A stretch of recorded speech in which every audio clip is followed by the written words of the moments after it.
နေရဥတွေပေါ်လာတယ်လူဒီစစ်ပွဲတွေကြောင့်ဒီတော်လှန်ရေးကြောင့်စစ်မှုမထမ်းမနေရဟာပေါ်လာတာလी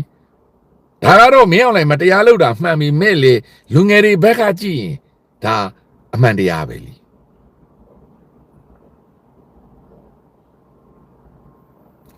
အဲ့တော့ဒုက္ခကအိမ်တိုင်းကိုတကားလာခောက်မယ်ဆိုတာတော့ကျွန်တော်လက်ခံတယ်ဒါပေမဲ့ဒုက္ခကိုလူတိုင်းမခံနိုင်ဘူးလေမခံနိုင်တဲ့လူပြေးပါပဲဘာလို့တော့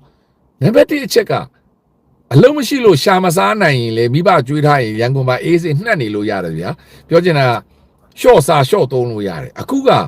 အလုံးမရှိလဲနေလို့မရဘူးဘာလို့သူကစစ်မှုလာဖမ်းတော့မှာ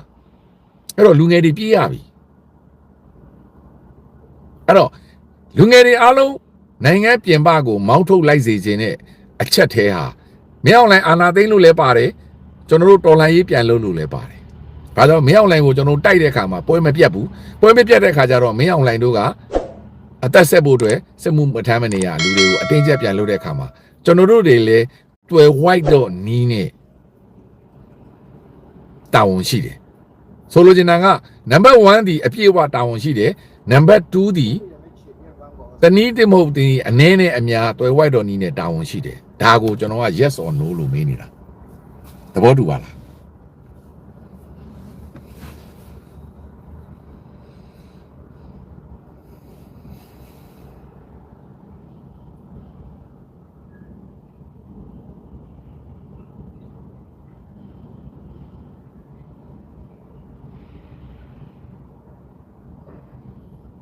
အဲ့ဒါကိုထိုင်းနိုင်ငံခြားဝန်ကြီးကပြောသွားတာမင်းတို့နှစ်ဖက်ဖြစ်ကြတယ်မင်းတို့စစ်ပွဲတဲ့အနိုင်တိုက်တယ်ဆိုရင်ငါတို့ကနိုင်တဲ့လူကိုခေါ်လိုက်ပါပဲမင်းတို့အခု9နှစ်ရှိပြီမနိုင်ဘူးဒါပေမဲ့ပြည်တွင်းမှာကပိုဆိုးလာတယ်လူတွေကငါတို့နိုင်ငံကိုထိုင်းနိုင်ငံအတိဆုံးပဲထိုင်းနိုင်ငံဒီဒုက္ခကိုအများဆုံးခံရတာပို့ပြီးတော့ပိုဆိုးလာတယ်ပို့ပြီးကြက်တဲလာတယ်ငါတို့နိုင်ငံမှာလည်းမတည်မငြိမ်ဖြစ်စေတယ်လူကြီးမင်းခင်ဗျာ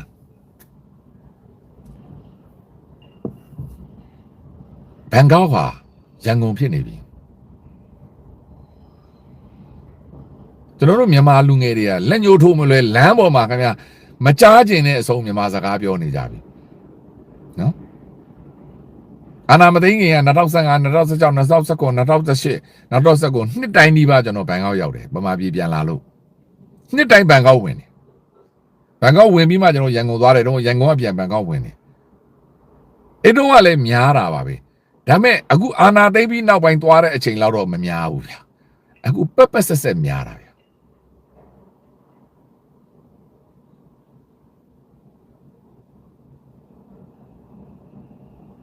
ဆိုလိုချင်တာကဒါကို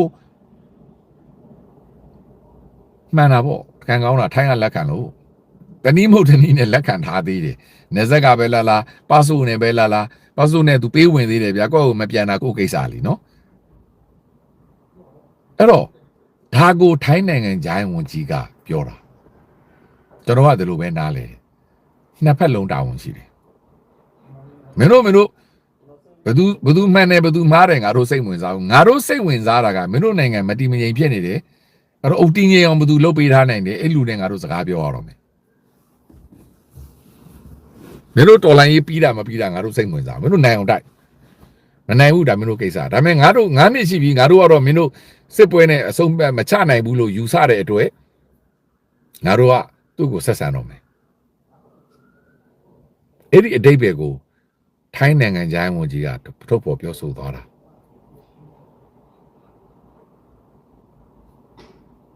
အဲ့တော့မိဘတွေပြန်မလာခိုင်းတော့ဘူးဆိုတဲ့စကားကိုကနေလို့မရတော့ဘူးအဲ့ဒါဒီမင်းအောင်လှိုင်အာဏာသိမ်းလို့ဖြစ်တယ်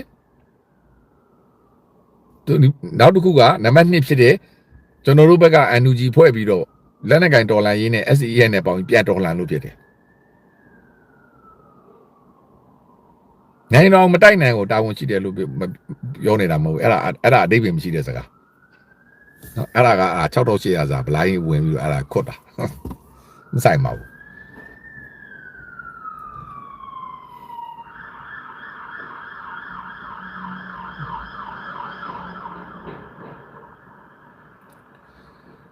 ဆိုလိုချင်တာကမင်းအောင်လှိုင်စစ်မှုမထမ်း theory နဲ့ဘာမှမဆိုင်ဘူးလက်တွေ့မှာအာနာသိန်းလို့ဖြစ်တာလေဘာ theory နဲ့ဘာဆိုင်လို့လဲမင်းအောင်လိုက်အာနာသိန်းလို့ဖြစ်တာလေစစ်မှုပထမနေရဖြစ်တဲ့အချိန်တုန်းကလည်းကျွန်တော်ဘန်ကောက်မှာရှိနေတဲ့တက်တိုက်စစ်ဆန်အေးတုန်းကအုပ်ကြီးတော်လိုင်းကြီးလှုပ်ဖို့အပြင်းထန်လှုပ်ဖို့တိုက်တွန်းခဲ့တယ်ကျွန်တော်မတားနိုင်ခဲ့ဘူးရွေးကောက်ပွဲလုပ်တယ်ကျွန်တော်တို့မတားနိုင်ခဲ့ဘူးဒါအရှိတရားပဲ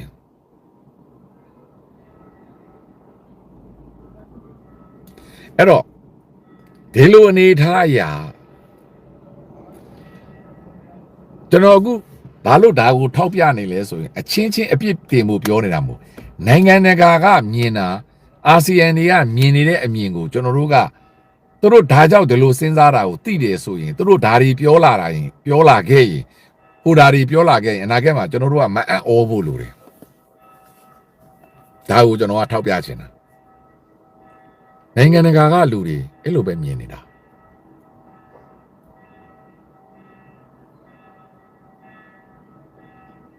အဲ့တော့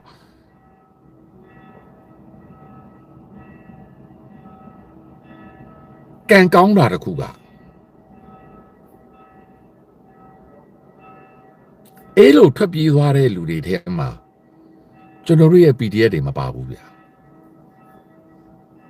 အဲ့ဒါကျွန်တော်တို့နိုင်ငံရဲ့ရွှေတွေပဲသဘောတူပါသလား yes or no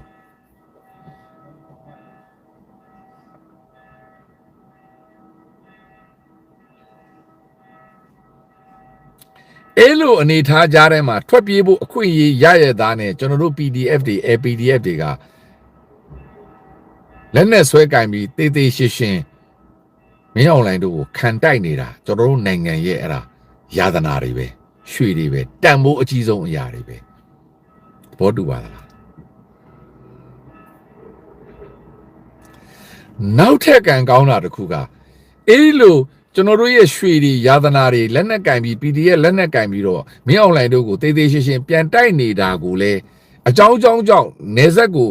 အဲ့ဒီတဆင့်ပဲဖြစ်ဖြစ်ဘလို့ပဲဖြစ်ဖြစ်နိုင်ငံတကာရောက်သွားတဲ့အဲ့ဒီဂျန်စီလူငယ်တွေကလည်းသူတို့မှလည်းတာဝန်ရှိတယ်ဆိုတဲ့အနေနဲ့သူတို့ဒီ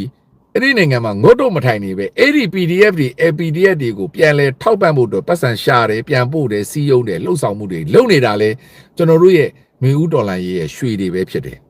သဘောတူပါသလား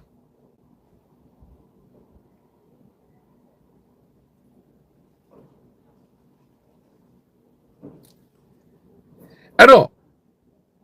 နေဆက်ပြည်တွင်းမှာရှိနေတဲ့ကျွန်တော်တို့ရဲ့ရွှေတွေဖြစ်တဲ့ဒီ ADF တွေ PDF တွေကိုလည်းကျွန်တော်တို့ကရွှေလိုတန်ဖိုးထားမှာဖြစ်တယ်လို့ပြည်ပနိုင်ငံမှာထိုင်းပဲဖြစ်ဖြစ်တောင်ကိုရီးယားပဲဖြစ်ဖြစ်မလေးပဲဖြစ်ဖြစ်စင်ကာပူဥရောပဘယ်နိုင်ငံပဲရောက်နေရတဲ့ဂျန်စီလူငယ်တွေကလည်းသူတို့လီတိုးဟန်နဲ့ပြည်တွင်းမှာကြံခဲ့တဲ့သူတို့ရဲ့ညီကိုဂျန်စီတွေကိုပြန်လဲထောက်ပံ့ဖို့နှီးမျိုးစုံနဲ့ပတ်စံရှာနေကြတယ်ဆိုတာကိုလည်းကျွန်တော်တို့ကတန်ဖိုးထားရလိမ့်မယ်သဘောတူပါသလား yes or no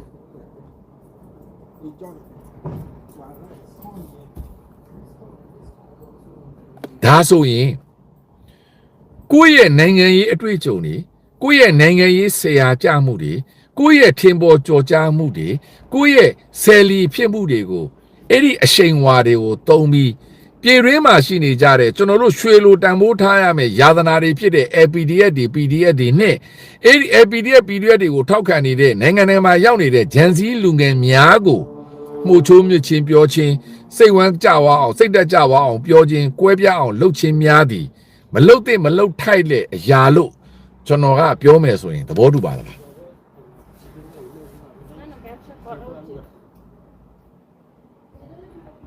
အခုကျွန်တော်ဒီပြောတဲ့အချက်ဒီတောင်ကိုရီးယားမှာရောက်နေကြတော့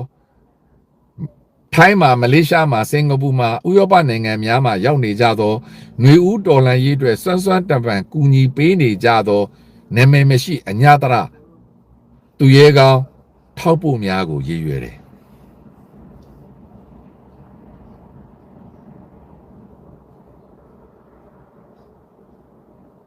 နာမည်ကြီးမဟုတ်ဘူးနော်နာမည်ကြီးလှုပ်ရှားတွေမဟုတ်ဘူး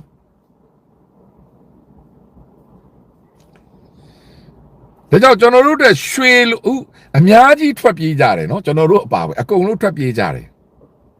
အဲ့တော့အဲ့လိုထွက်ပြေးနေတဲ့အချိန်မှာ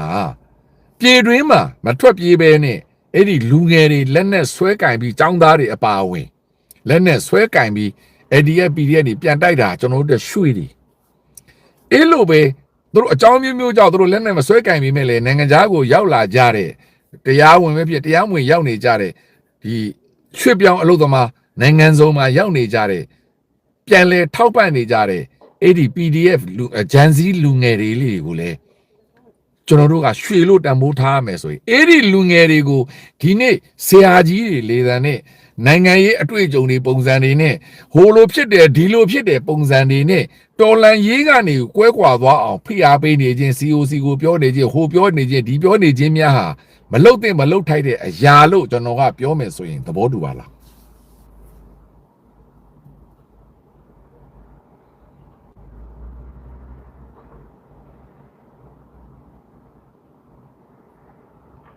သဘောတူပါလား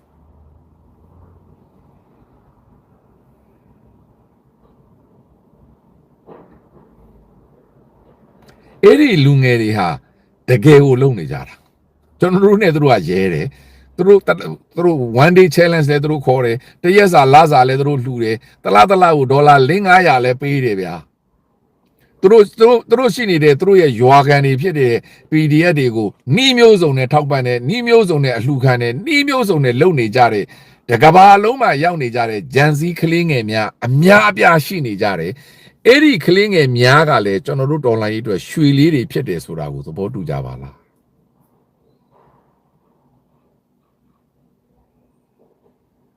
အဲ့တော့ဒီနေရာမှာ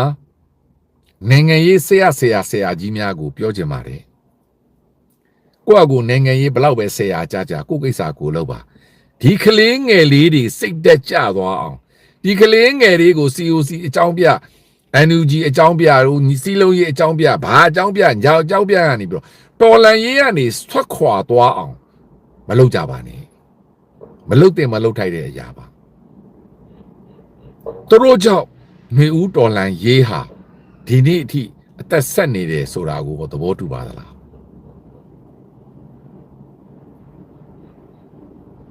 ဆရာကြီးတွေဆရာကြခဲ့တာပြည်တွင်းမှာထားခဲ့လိုက်တော့ဆရာကြီးတွေ NLD မှာလုတ်ခဲ့ထောင်ပင်တဲ့ခါပဲကြခဲ့ဆရာကြီးတွေဘာပဲလို့အဲ့ဒီဆရာကြီးတွေကြောင့်အဲ့ဒီထင်ပေါ်ကြော်ကြားတဲ့ဒီဆယ်လီတွေကြောင့်နေဦးတော်လန်ရေးဖြစ်ခဲ့တာမဟုတ်ဘူးနေဦးတော်လှန်ရေးအစဟာဂျန်စီကလေးတွေကြောင့်ဖြစ်တာဂျန်စီတွေရဲ့ရဲရင်မှုတွေအနစ်နာခံမှုတွေစိတ်ပြတ်သားမှုတွေလှုပ်ရဲကြိုက်ရဲမှုတွေကနေပြီးတော့ဒီနေ့ဒီအနေထားကိုရောက်ခဲ့တယ်ဆိုတာကိုကျွန်တော်တို့ဘယ်တော့မှမမေ့ဖို့လိုတယ်အလွန်ချမ်းသာပါတယ်ဆိုတဲ့မိသားစုကကလေးတောင်လန်ဒန်လက်ရောက်လာတယ်ကျွန်တော်ကမေးတယ်သားရဲ့သမီးရဲ့စိတ်တက်ကိုတက်နေရတာဘာကြောင့်ပြန်မတက်တာနှမျောစရာကြီးကွယ်မင်းတို့ပါလေအခုလည်းမင်းတို့ဒီနိုင်ငံမှာလာပြီးတခြားဘာမဟုတ်တဲ့ဘွဲတွေလာတက်နေရတာအန်ကယ်ကတော့ဦးလေးကတော့မင်းတို့ရဲ့ပညာရေးတွေကိုနှမျောလိုက်တာမိဘတွေကိုလည်းတနာလိုက်တာဘာပြောတယ်တင်လဲမတက်နိုင်ဘူးတဲ့ရေပေါ်စီလူတန်းစားနော်ကြည့်တဲ့ချမ်းသာတဲ့လန်ဒန်မှာကျောင်းလာတက်တယ်ဆိုတဲ့မိဘချမ်းသာတို့လက်တက်နေတာမတက်နိုင်ဘူးတဲ့ကျွန်တော်တို့ရဲ့ရွယ်သူကျမတို့ရဲ့ရွယ်သူဂျန်စီတွေဒီလောက်အနစ်နာခံပြီးတိုက်နေတာဘယ်မျက်နှာနဲ့ကျမတို့ဒီဆေးကြောင်းကိုတက်မှာလဲကျွန်တော်ဒီစကားကိုအလကားပြောနေတာမဟုတ်ဘူး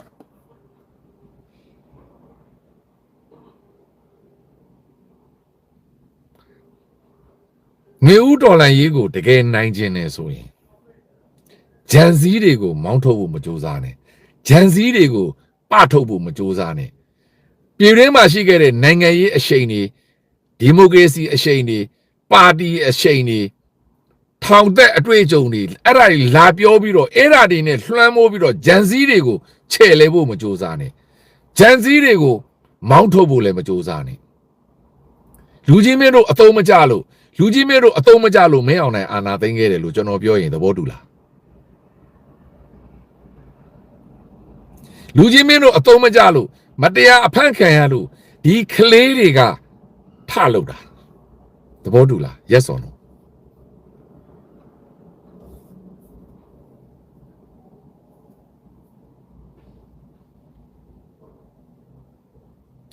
လူကြီးမင်းတို့ဘလောက်ပဲအတွေ့အကြုံရှိလူကြီးမင်းတို့ထောင်ပဲနှစ်ခါပဲကြာခဲ့ NLD မှာ CEO ပဲဖြစ်ခဲ့ပြည်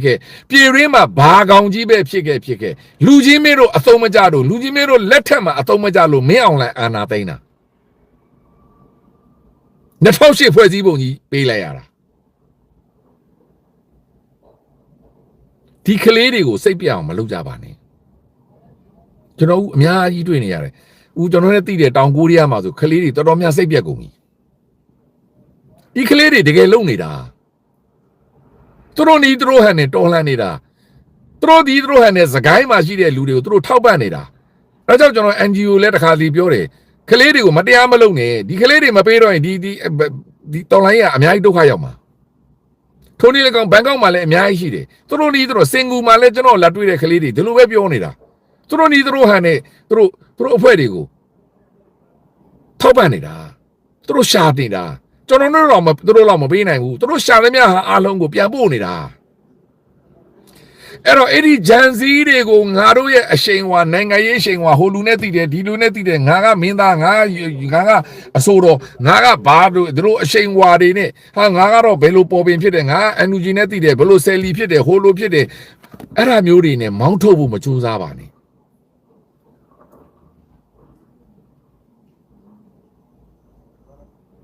ဒီနေ့ခေတ်ကလေးတွေဂျန်စီတွေဟာလေသမားတွေတယောက်မှမပါဘူးတကယ်အသက်နဲ့ရင်ပြီးတိုက်နေတာထိုနည်း၎င်းပဲနိုင်ငံသားမှာရောက်နေတဲ့တကယ်လို့လုပ်နေတဲ့ဂျန်စီတွေကတကယ်ကိုလုပ်နေတာအဲ့တော့ဒီနိုင်ငံရေးသမားကြီးတွေဒီအတွေ့အကြုံရတဲ့ဒီတက်ကြားရွာအိုတွေအရှုံးသမားတွေဗျာကျွန်တော်အပြစ်လင်းဆိုအရှုံးသမားတွေအဲ့ဒီအရှုံးသမားတွေကြောင့်ကျွန်တော်နိုင်ငံဒီဒုက္ခလဲတဲ့လဲနေတာသူတို့ပဲအခုတမျိုးပြောလိုက်မနေ့ပြင်တမျိုးပြောလိုက်အခုပဲလက်မှတ်ထိုးလိုက်မနေ့ပြင်ဝင်လိုက်အဲ့ထက်မှာတိုင်းသားခေါင်းဆောင်တွေလည်းပါတယ်အရှုံးသမားတွေမြောက်လိုက်နဲ့အခုပဲလက်မှတ်ထိုးလိုက်ထိုင်းလိုပဲဟိုဘက်ထိုးလိုက်ဒီဘက်ထိုးလိုက်ဟိုလွတ်လိုက်အဲ့ဒါကိုဂျန်စီးတွေကမခံနိုင်တော့တာအဲ့တော့ဒီဂျန်စီကလေးငယ်တွေအားလုံးစိတ်ပြတ်သွားပြီးတော်လန်ရေးကိုလက်ဆေးပြီးတော့ဖဲ့ထွက်သွားရင်ဒီတော်လန်ရေးသွားပြီအဲ့ဒီကနတော့ဟာခင်ဗျာဆရာကြီးတွေမတော်လန်နိုင်ဘူး ABS တွေမတော်လန်နိုင်ခဲ့ဘူးအပိုတွေမပြောမင်းနဲ့တိုင်းသားတွေလည်းမတော်နိုင်ဘူးဘာမြန်မာနိုင်ငံမှာဘာခုနေမှရဖို့လည်းမရှိဘူးဘာဖက်ဒရယ်မှလည်းရဖို့မရှိဘူးအဲ့တော့အဲ့ဒီဂျန်စီကလေးငယ်တွေကိုစိတ်ပြတ်အောင်မလုပ်ပါနဲ့အနိုင်မကျင့်ကြပါနဲ့ကျွန်တော်အမြဲတမ်းပြောနေတယ်သူတို့တစ်ဖွဲ့ပဲရှိတယောက်ပဲရှိထားရလိုက်ဘာမှသမလုံးနဲ့သူတို့ကိုထောက်ပံ့တဲ့လူတွေကိုလည်းပေးထောက်ပံ့လိုက်ထားရလိုက်သဘောတူပါသလား yes or no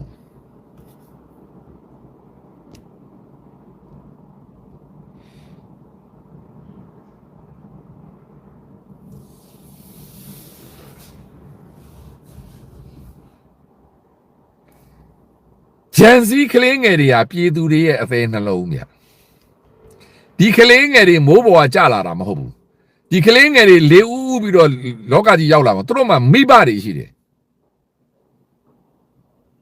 သူတို့တွေကြောင့်သူတို့မိဘတွေပါလာတာသဘောတူပါသလား yes or no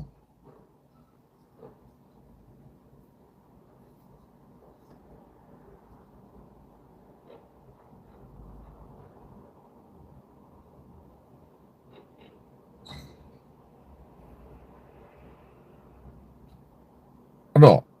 တော်ယုံတန်ယုံပဲကောင်းတယ်ဒီ PDF တွေ APS တွေကိုတိုက်ခိုက်တာတိတ်တရားမလွန်ကြနဲ့မင်းအောင်လိုင်သွားတိုက်ခိုက်မင်းအောင်လိုင်ကိုပပဆက်သက်ပြောဒီကလေးငယ်တွေလမ်းမသွားရင်မှားသွားနိုင်တယ်ကိုရီးယားတဲ့ပေးရမှာပဲရှိတယ်ကိုရီးယားထိန်းချောင်းပေးရမှာပဲရှိဒီကလေးတွေကိုအပြစ်ပြောစရာအကြောင်းမရှိဘူးဒီကလေးတွေကိုဒီလူငယ်လေးတွေဂျန်စီလေးတွေစိတ်ပြတ်ပြီးတော်လိုင်းရက်လက်ဆေးပြီးထွက်သွားတဲ့နေ့တော်လိုင်းပြီးသွားပြီဒီလူကြီးတွေဘယ်တော့မှမနိုင်ဘူးNLD လည်းမနိုင်ဘူးကျွန်တော်ပြောတာယုံ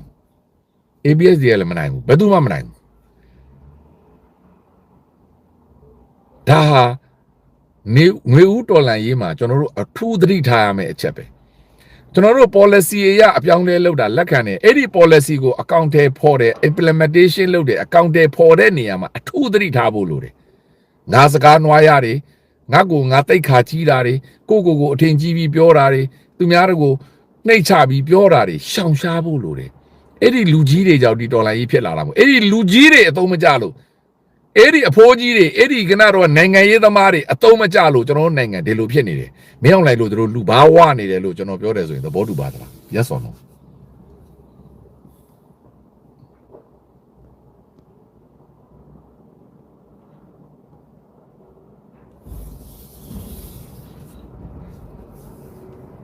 ဒါကြောင့်ဒီဂျန်စည်းတွေကိုနေရာပေးပါဂျန်စည်းတွေကိုဥဆောင်ခွင့်ပေးပါလို့အကြိမ်ကြိမ်တောင်းဆိုနေတယ်အကြိမ်ကြိမ်ပြောနေတယ်ကိုတိုက်လဲမနိုင်မဲ့အတူတူဂျန်စည်းတွေကိုနေရာပေးလိုက်ကိုတိုက်လဲကြာမဲ့အတူတူဂျန်စည်းတွေကိုနေရာပေးလိုက်လို့ပြောနေတာကြားလာပြီ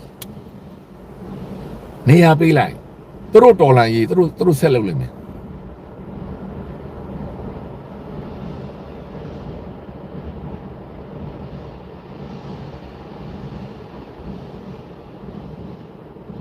သဘောတူပါသလား yes or no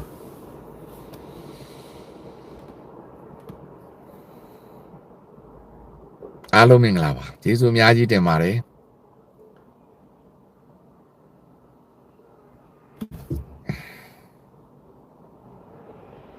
ဟုတ်ကဲ့ပေးပါနိုင်ငံတကာမှာရောက်နေကြသောမြို့ဦးတော်လန်ရေးကိုတက်တက်ကြွကြွလှုပ်ရှားနေကြသောဂျန်စည်းလူငယ်များအားလုံးတောင်ကိုရီးယားကလူငယ်များအားလုံးနော်အထူးသဖြင့်ထိုင်းမလေးရှားစင်ကာပူတောင်ကိုရီးယားမှာရှိကြသောလူငယ်များအားလုံးကိုဒီ live နဲ့ကျွန်တော်ကကြော်ဝါပြုလိုက်ပါတယ်ကလေးများလူငယ်များဆက်ကြိုးစားပါဘသူစကားမှနားမထောင်နဲ့ကိုယုံကြည်ကြကြကိုလို့ပါဒီຫນွေဦးတော်လန်ရေးကိုဘသူမှမပိုင်ဘူးလူတိုင်းပိုင်တယ်ကိုနဲ့ပဲဆိုင်တယ်ကိုပဲဆက်လုပ်ပါ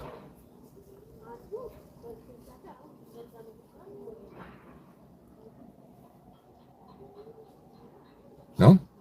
ဒီ live နဲ့ကိုပြုလိုက်ရပါတယ်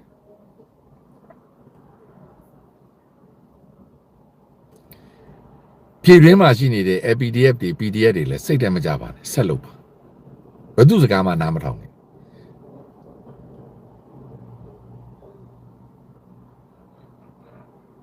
လှုပ်เสียရှိတာလှုပ်ပါရေယုံကြည်ကြည်နဲ့လှုပ်ပါ